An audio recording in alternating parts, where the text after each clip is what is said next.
We'll find out real soon, if not already. Can you guys hear me? Yes. No. Yes. Someone said no. Hey everyone, I'm Londyn Jackson, and this is Adam Jackson, and you are at the Dragon Ball Z phenomenon. So thank you guys for coming, and we want to thank our guests. You're the Jacksons. Yes. Are you married, brother and sister? Yes. No, she stole my last name, so. Stole it. Are you married, brother and sister? We're married brothers and sisters.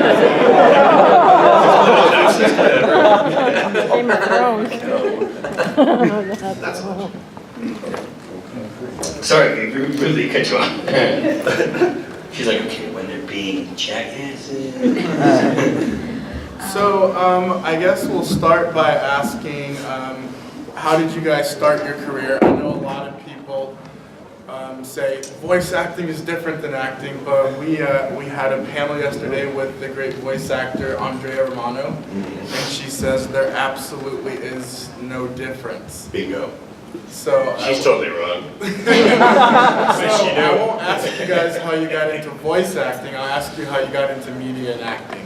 Okay. Actually, it was already in the media, but actually on the same side as voiceover, behind a mic, but on the air. I was a DJ for Radio Disney. This was back in 2000. You're kind of doing the Radio Disney DJ right now. And you had to know his voice. Hey guys, blah, blah, blah.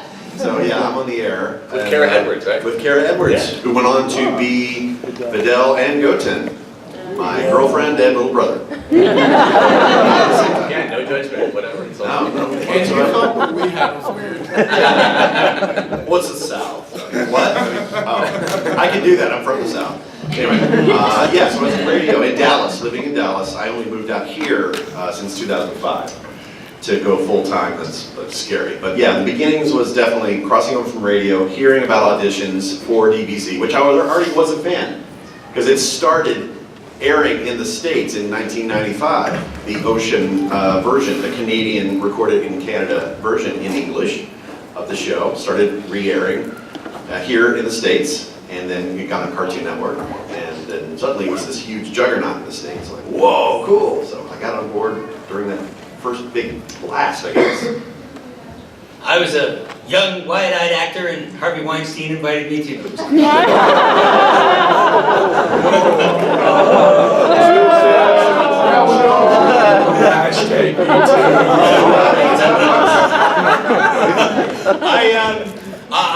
I always wanted to be an actor, but I was going to school to be a lawyer, and I walked by the theater department of the school one time, and I went and asked some questions, and this is before the days of the fancy internet, and really computers very much being around. And I somehow signed up for the program and got an audition that I went and did, and thinking, oh, this isn't going to go anywhere, and I got into the program, so I dropped law school for theater school, and my mom said, "Are you sure?" My dad said, "Are you gay?" And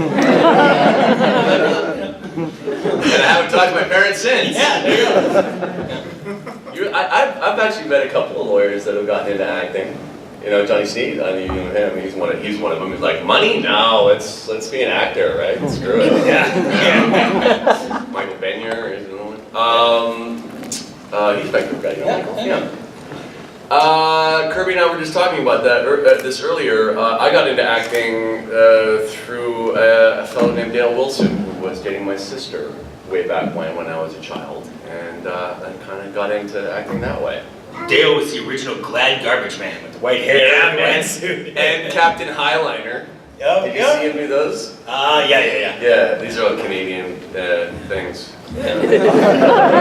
Captain Highliner, he's not down here, is he? You guys don't have fish sticks or garbage bags? That's what I'm talking about. Oh, and Irish Spray, remember that? I don't remember the Irish Spray. Yeah, he did the Irish Spray commercial. Like this. Anyway, it's all very exciting. And that's how I got into it. Yeah. Ocean did you did the Ocean stuff. Yeah. For those of you who don't know, Ocean is Vancouver, and then they did the Dragon Ball Z stuff, and that was, you guys, that handled Canada and the UK? Well, the original Dragon Ball Z played everywhere. And then that's the one I did. And then Dragon Ball Kai and Super, well, everything after the original Dragon Ball Z, they did a version in Canada and a version in Funimation version, right? And there were different releases. And in the beginning, they somehow wanted that to be a secret. Why? And I was very confused by it. Yeah, and I talked about it on our radio station in Montreal because 2 actors there were working on the Funimation one. And I said, oh, apparently they're doing a version in Canada and a version in Texas. And they were very, very angry that I said that. Oh, really? Oh, yes. Like not seeing me for 2 years. Really? Kind of angry, yeah. So weird to say anime and Texas in the same sentence. It's like Donald Trump president. It just don't go together. Too soon for that one too? It's a very sensitive audience. Well, before you were doing voiceover work with anime, were you fans of anime, or were you familiar with Japanese culture, or did you have to kind of immerse yourself before doing your character? Well, you know, we're all old, so probably grew up in the 70s, I would say. Yeah. So stuff like Speed Racer, Star Blazers, Battle, back before the word anime existed. They're just simply cartoons. Akira, remember Akira? Close That was Japanese like cartoons, literally. Yeah, Japanese cartoons. Yeah. And What'd you watch, if anything? well, Akira, I think was the only one I'd seen before I actually started doing it. But I mean, I watched Flintstones, and Rocket Robin Hood. Yeah. All the Warner Brothers stuff, the Hanna-Barbera, Hanna-Barbera, all that right. stuff. I look back on Looney that Tunes. too, and I was like, that's some funny stuff back in the day. Yeah. There's a lot of funny stuff now too, though. I don't think about it, but yeah. I quote old cartoons, like unknowingly, a lot. Which I'm trying to think of a quote right now. Stuff like that. Yeah. Why I don't know. Yeah.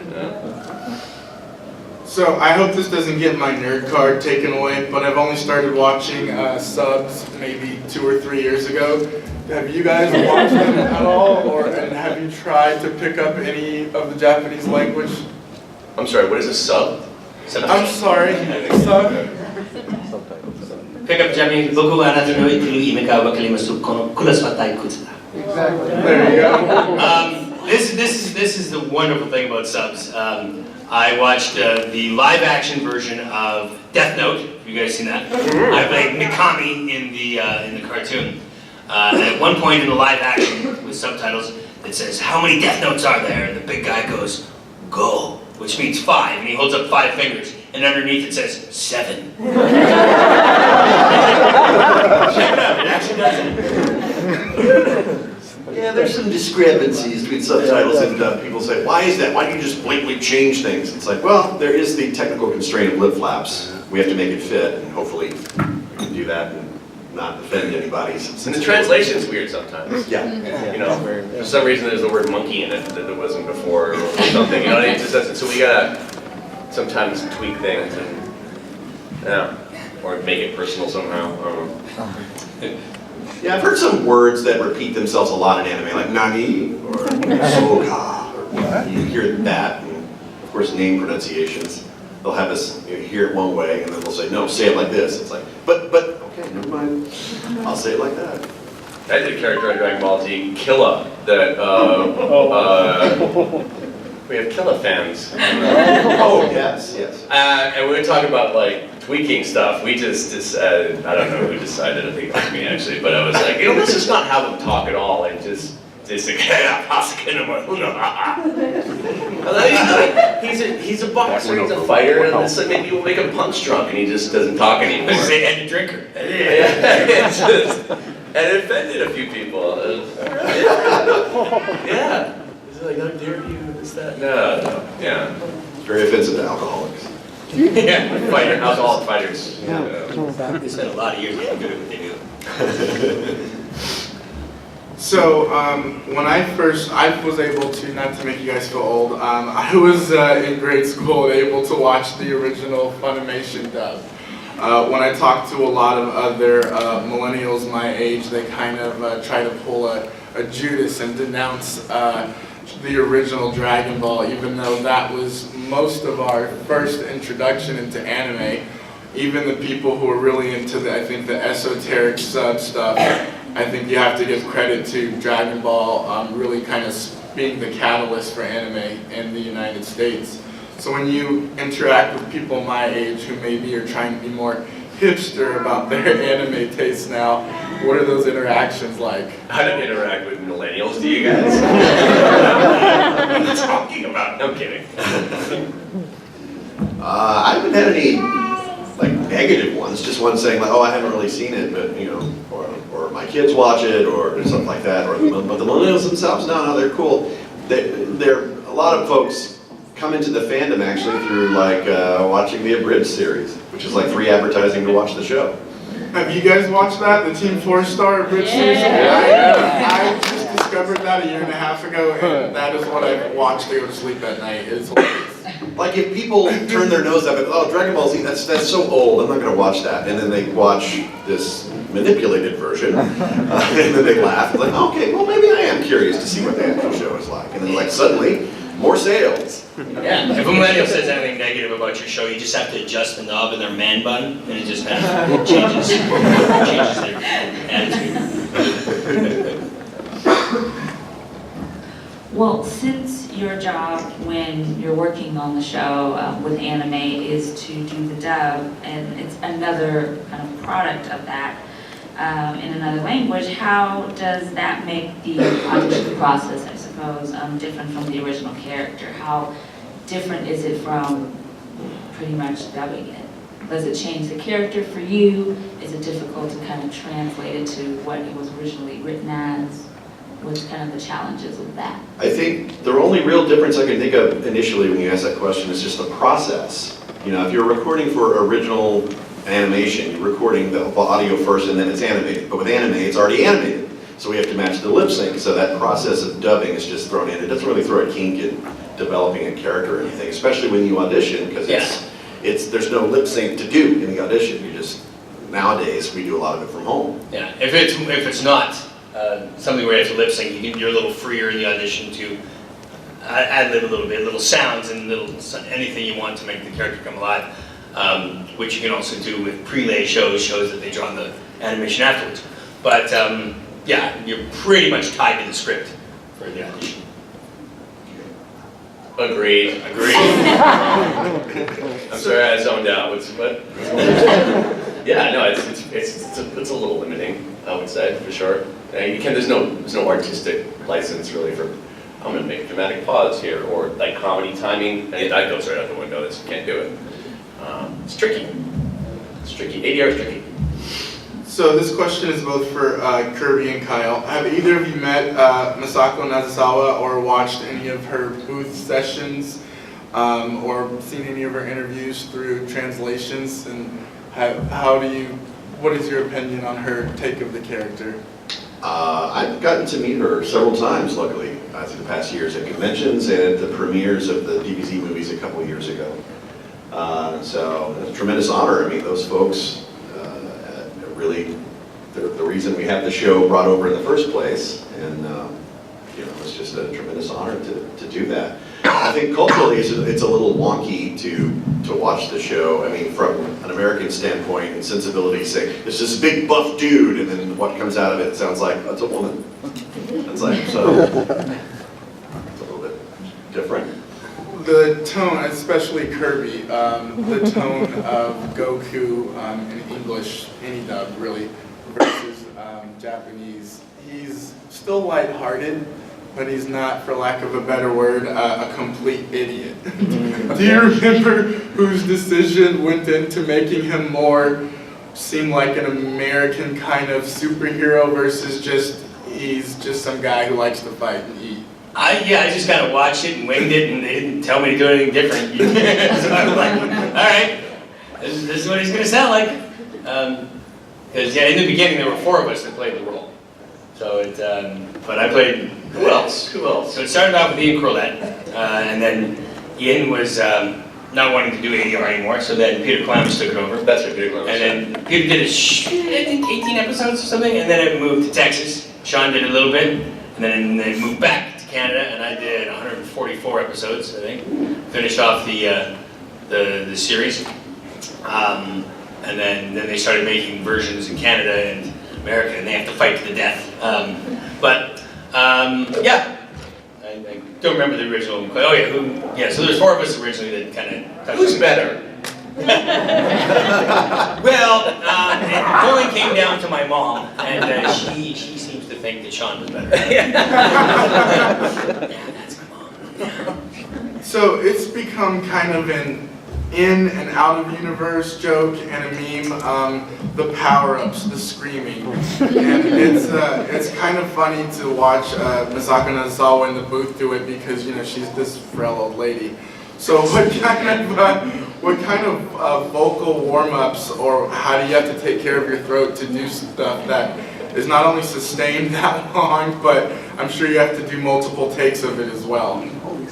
God, I remember initially they would just say, here's some hot tea, and good luck. Since moving to LA, I've heard about the wonder miracle drug of Chinese cough syrup that kind of helps you get through it. But initially, yeah, it's like, I had no idea I'd be doing that much screaming. We saved it to the end, too. Oh, yeah. I mean, that's another thing. So it's like, okay, first of all, before we do anything, how much screaming is there? So, do you remember back in, like, when we did tapes? Oh yeah, dad tapes.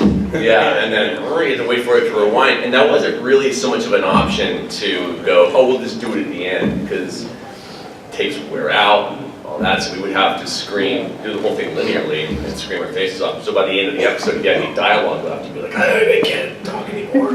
Yeah. But now we're just like, yeah, whatever screaming there is, we'll just put it at the end. I would just drive through Vancouver traffic. Come on, move it! That would warm me up to get to the session. And then Irish cough syrup, whiskey. Can you imagine doing a vocal warm-up? So, how funny would that be? Where you're just like, like, what are you doing, Kirby? I'm warming up for the screaming that I gotta do.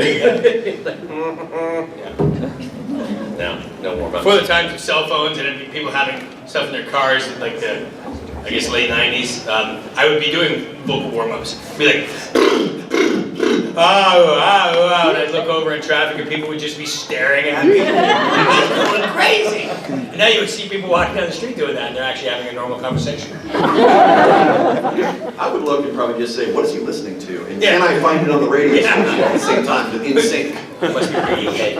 Yeah. This question is for Kirby, because on the panel you're the only one that's done the Ocean and Savan dub production, and which was one of the first mainstream dubs in anime in North America. Right.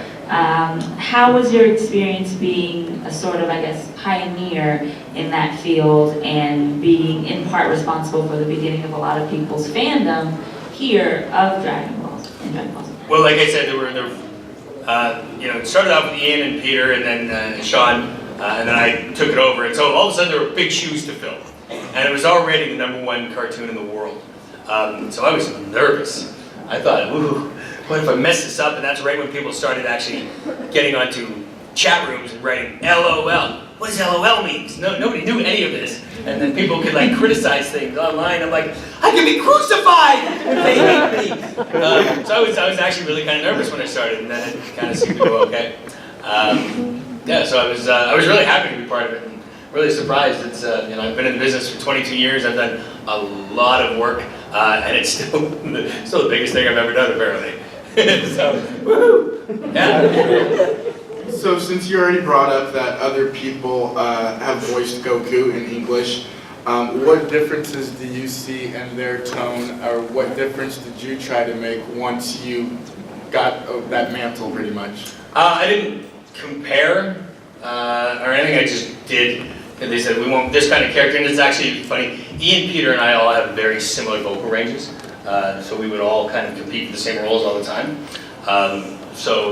It was actually when Peter started doing it, a couple times he was busy on set working, I think, on Stargate.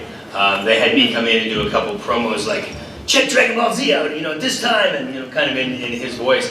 So they already knew I could sound like him. So when they found out he couldn't continue the show, they just offered it to me. So I didn't have to audition, which was really cool. And so that was really the only comparison that I did. Well, this is for Gohan. And, hi. What am I doing? What am I doing here? Seriously? What, you don't like Cell? What's going on? No, we're going to get to you.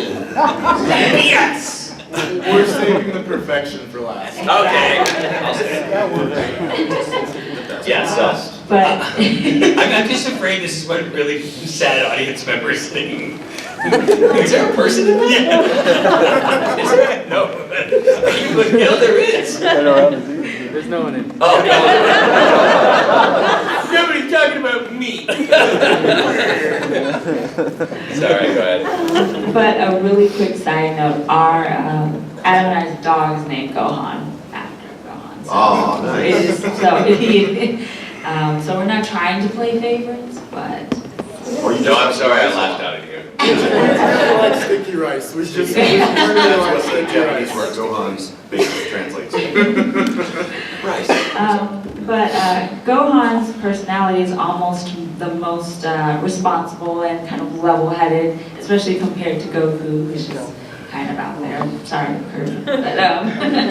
But can you relate to that character and those qualities, and how do you kind of approach Gohan in the grand scheme of all the rest of the ensemble cast to kind of bring out that quality in him, which is very important for the show? Yeah.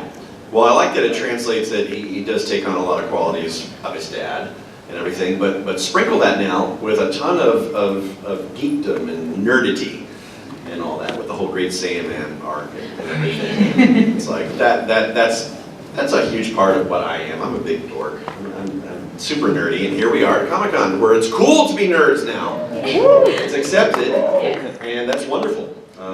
Just love getting to play that part of myself, I guess you'd say. And again, just being a fan of the show, and suddenly being part of the show, that's something you can't really put into words. It seems like Gohan kind of watched his dad be a father and went, I'm going to do the opposite of that when I have Right. kids. Gohan's real dad, Piccolo. Right. Just admit that. Well, speaking of your character, you are currently voicing Gohan in Dragon Ball Super. Hi. And are you guys a fan of Super? Clearly, Yes. in the front row, we have some amazing costumes right here. Do you watch ahead, or do you do your own interpretation with your writers and the translations of Super when you have to do dub? Well, now we're in this unique position where we can watch ahead legally. Watch the show on Funimation.com in HD or Crunchyroll, and just whoa, there it is. And I'm thankful for that opportunity. Although I find myself usually just waiting until the session and just getting surprised by whatever's going to happen in that. And Gohan so far in the show on the dub side hasn't been that involved. He's busy being a responsible dad. That's good and everything. But hey, let's face it. He needs to get out there and fight. And if you watch the Japanese version, no spoilers, he's back in business, and it'll be nice to see him reach his full potential this time. So, Cell is the next main obstacle. Fine. We made it. You're there. It's all you. So Cell's the next main obstacle, the main boss, as you would say, in a video game after Frieza.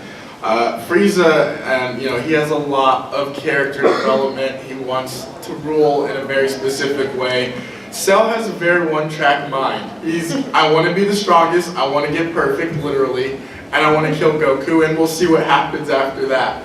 How did you give depth to that kind of singular goal? God, these are such really thought out questions. A lot of words I don't understand.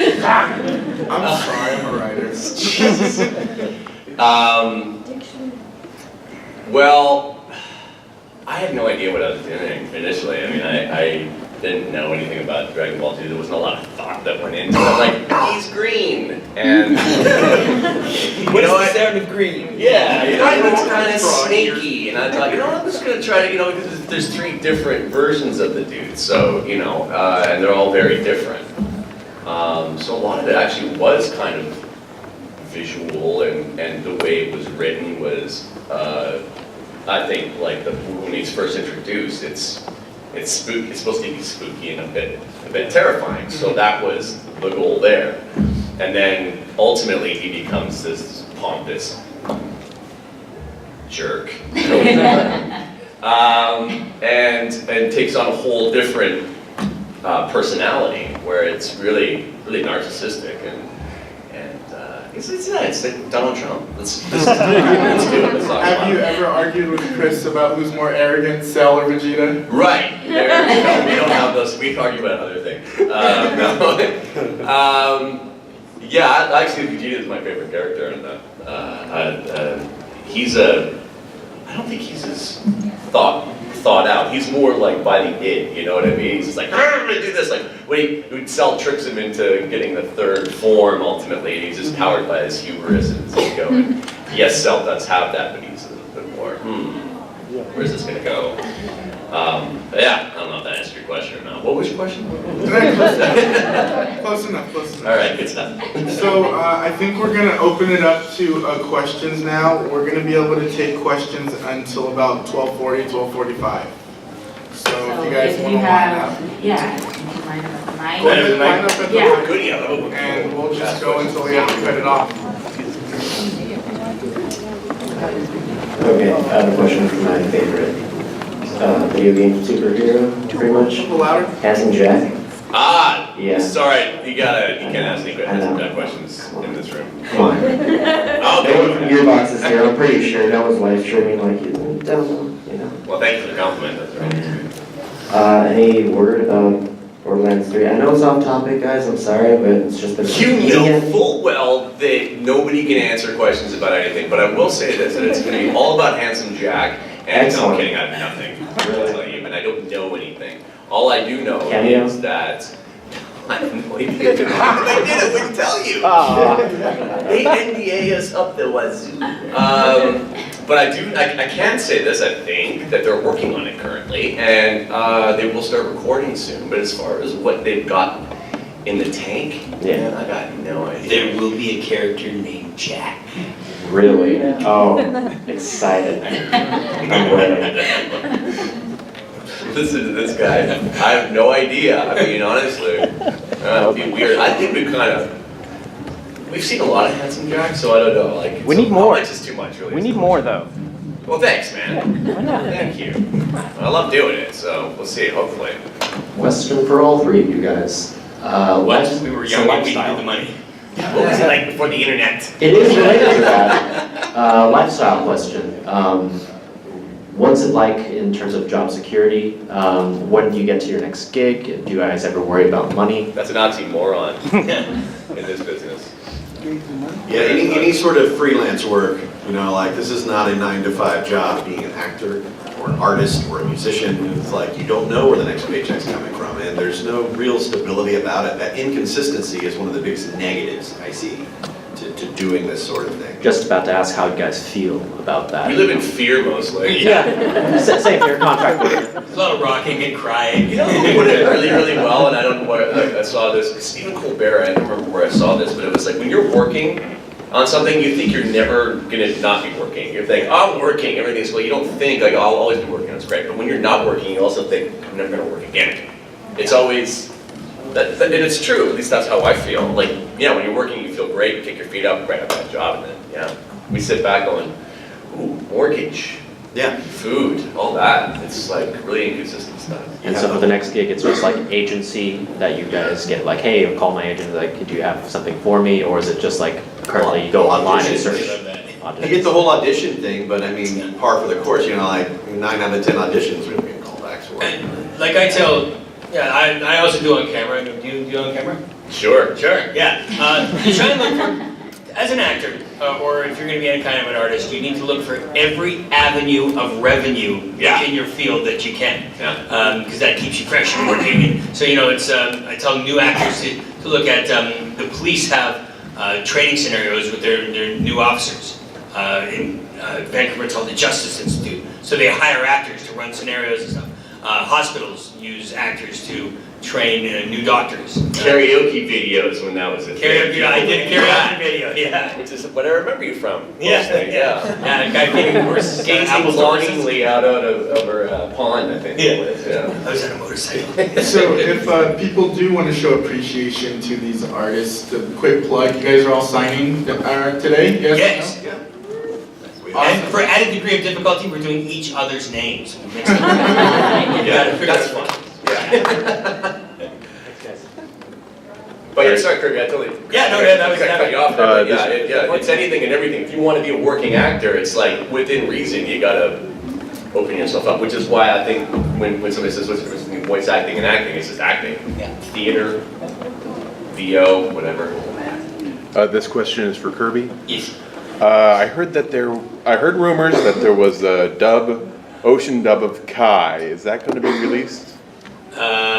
Yes, but I'm not doing it. You're not doing it? Yeah, remember they were really angry at me for talking about it. No. Holy, that's another thing too. We constantly live in fear. Yeah. You say the wrong thing, boom. Don't say the wrong thing. I talked about Don't it endorse on a Team radio 4 station in Star. Montreal. Yeah. Oh, speaking of which, Cell, since Team 4 Star is on the Cell arc, what do you think of the I voice? refuse to talk about Team Form Star. I hate them so much. Oh, sorry. We get so many questions about those guys. I met them once, all of them in Connecticut. Great group of guys. Never saw Team 4 Star, but after that I checked it out. And, I think what they're doing is great and hilarious. And like Kyle said, it brings more people to the actual show. It's weird how that works. Like they kind of cross promote each other. I'm sorry, I didn't even answer your question. What do you think of the voice of Cell? Terrible. Oh, it's not perfect. I don't think It's he not was perfect. going for any kind of. He wasn't trying to mimic it, I don't think. But I think he's funny as hell. I think he does a great job. Yeah. Yeah. I don't Okay. think they were going for any kind of accuracy. At least I hope not. Great. Nice to guys here. Nice to have you guys here. Thank you. What's your guys' each of you guys' favorite episode? What's your favorite episode? All of them. That's mine too! Oh my God! What are the odds of that? Mine is the one that starts with last time on Dragon Ball Z. And ends with next time on Dragon Ball Z.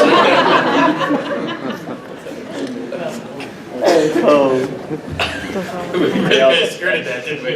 I can't. Mine was 17 years ago, so I'm really having a little bit of a hard time. Do you have a favorite episode though? Seriously, what is it? Obviously you do. What is it? Probably the Cellian one. Thank you! I'll tell you what my least favorite one was, when I was looking for the androids on the islands, and I was just screaming at the islands for like, I don't know, 20 episodes. Dude, it's ridiculous. I keep going into the booth, and the next day I'm like, are we still doing this? I know you're down there! Oh my god, like 20 episodes. It's so crazy. Yeah. Well, that takes away half my question. This is for Clark. What was your? Actually, I have two questions. What was your favorite moment when you were voicing Cell? I think, well, when it was first introduced, because it was like, the music was really cool, and it was, but when he took over the news station, I really like that. Oh yeah. People of Earth. Which kind of was like a Ron Burgundy moment. You're welcome, planet Earth. But yeah, I could see with the people were hiding under the desks, and he was like, I'm gonna have to sell games, and you're invited. It was like a really, it was kind of a tone shift in what was going on, and I just liked it. I liked it. I thought it was fun to do anyway. But I think too, like he was getting some comedy at that point. They started to make him a little bit kind of, I don't know, funny on some level.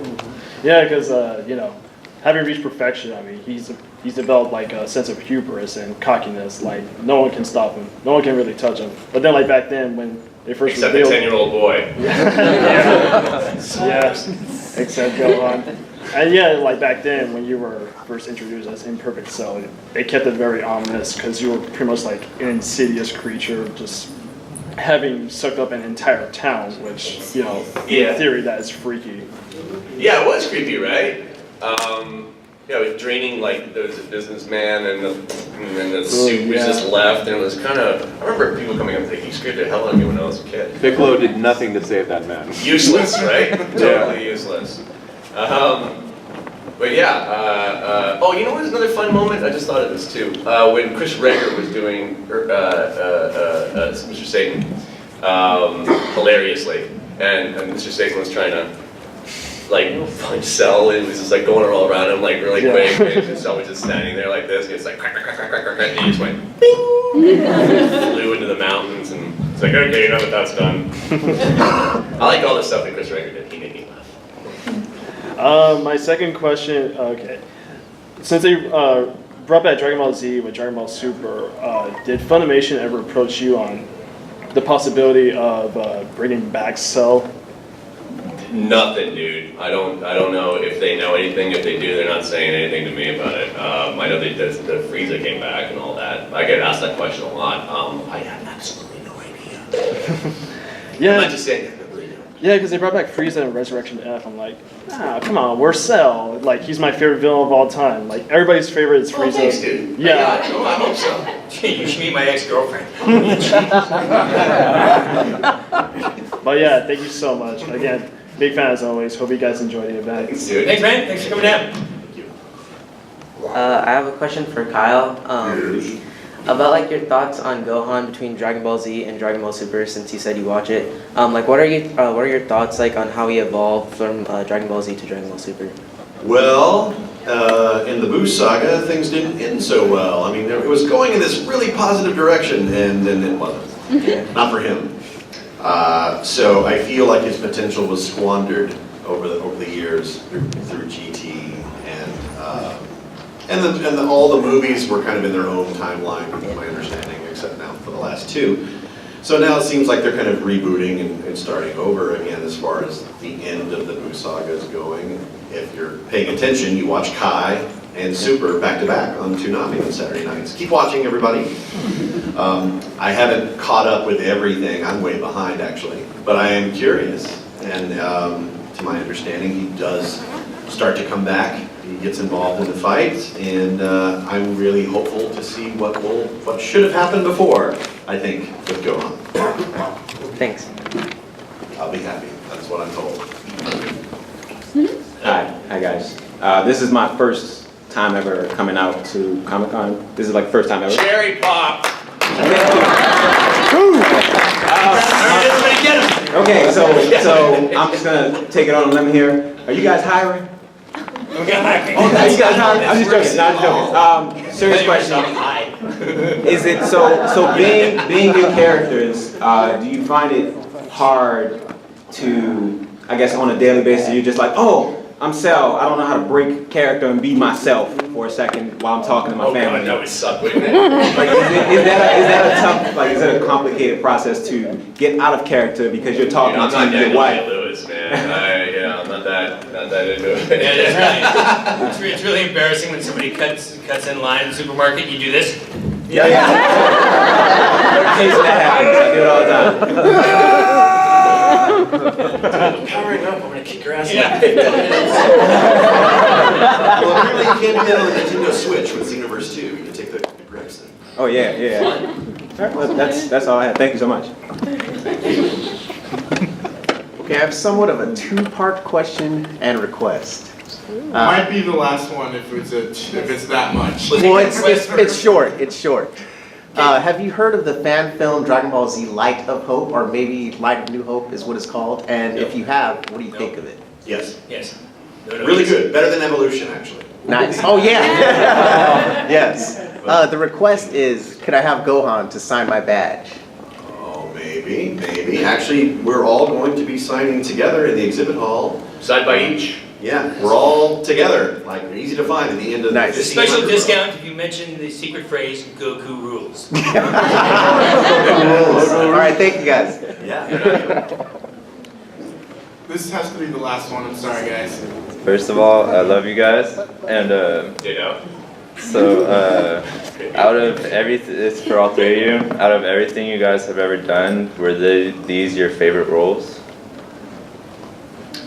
For me, yeah, I mean, that was my first big beginning into voice acting, was to get to land Gohan. I didn't start with that, I started with smaller bit parts, but still being on that show, I feel it has really catapulted or dominoed into other opportunities, getting on other shows after that, Yu Yu Hakusho, Naruto, and Bleach, and Full Metal Alchemist, and things now today. So I'm very, very grateful that I had the opportunity to jump on board something I was already a fan of. So Gohan, yeah, absolutely. I love that I was part of it. It's in 22 years, it's still the hardest show I've ever had to work on because of the screaming, and I think we were doing videotapes. He didn't sound like this before. He was like a very smooth, velvety change kind of voice. Yeah. You'd give a badass voice, actually. I would love to sound like. I used to hate my voice. I used to be so embarrassed I would never use an intercom at work when I worked in a big box store because I was so embarrassed by my voice. I think everybody is. And I used to have a lisp too. I used to have a serious speech impediment. And now I'm a voice actor. Go figure. And a lazy guy to call foot. Yeah. And I have minor psychotic episodes. I think it's hard not to have this at least top 5, you know what I mean? Because it impacts so many people, and it's such a huge fan base, and it means a lot to a lot of people. And so for those reasons, it's really special to me for sure. And it was the first thing I ever did in anime, and so yeah, it's definitely up there. Thank you. Thank you. All right, come see us down in the autograph room, or that room with the big people and stuff. To round out this panel, since it's Dragon Ball Z a phenomenon, I wanted to ask you guys, why do you think that the fandom is what it is here in North America, and why fans resonate with it so much? Why do we love it? Now we're in year, what, 31 of it now?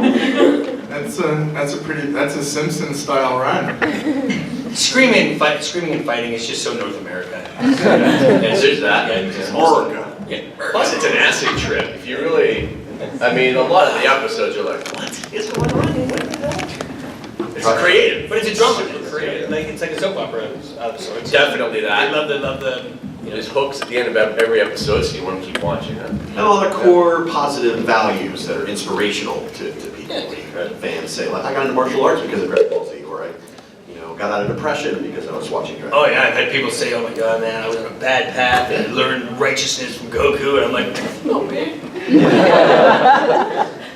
I'm not gonna lie, when I'm having a bad night, I throw that on in the background. That is my safety blanket to fall asleep to. That is how it works for me. Guys, they are all gonna be at booths in the exhibit hall. If you want pictures, you have more questions, you want autographs, they're all there doing that. We're down at the end of row 15. That's how we are. 15, 61, 63, 67, I believe. Okay, we're going to take literally one more question since he was very patient. Thanks. All right, so what do you think of the French version of the dub? French version? Yeah, that's what I grew up watching it, so what do you think? No, n'est-ce pas, je ne sais quoi. Fromage? I did not know there was one. Okay. I do not watch what I do not understand. That's the news. You should try. I wish I had a better answer to that question. I have no idea. Hey guys, I want a picture. You guys, can they come up here? We'll take pictures with them. Yeah, because that's amazing. Yeah. Come on up. Bring us aliens. Sign their heads. Yeah.